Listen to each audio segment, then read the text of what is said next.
الرحمن الرحیم 12ویں پارے کا خلاصہ تفسیر پیش خدمت ہے۔ اس پارے میں دو حصے ہیں۔ سورہ ہود ہے مکمل، ابتدائی 5 آیات جو ہیں وہ تو 11ویں پارے میں آ چکی ہیں، اور سورہ یوسف کا بقیہ حصہ ہے، اور سورہ یوسف آگے 13ویں پارے تک جاتی ہے۔ سورہ ہود کے اہم مضامین جو اس پارے میں بیان کیے گئے ہیں ان میں ایک تو عظمت قرآن ہے۔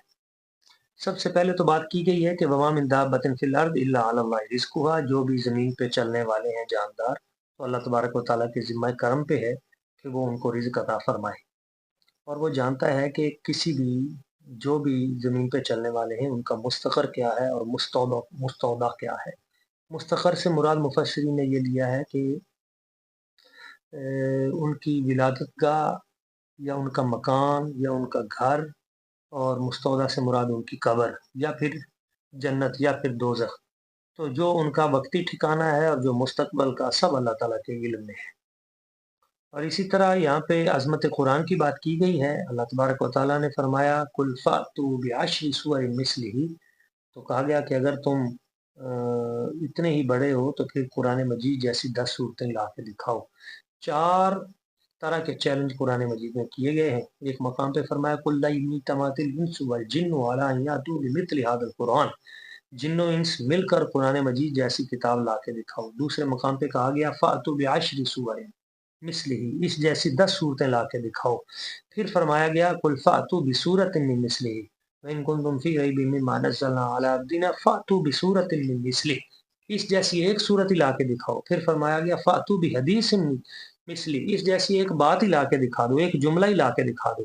مگر آج تک عالم کفر وہ مبہوت ہے، پریشان ہے، اور قرآن مجید کی ایک بات جیسی بات بھی نہیں لا سکا۔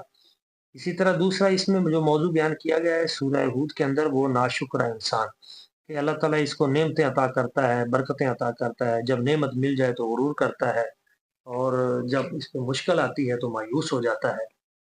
تو یہ مثال دی گئی ہے کہ کافر اور مومن کی مثال اندھے اور بینا کی سی ہے۔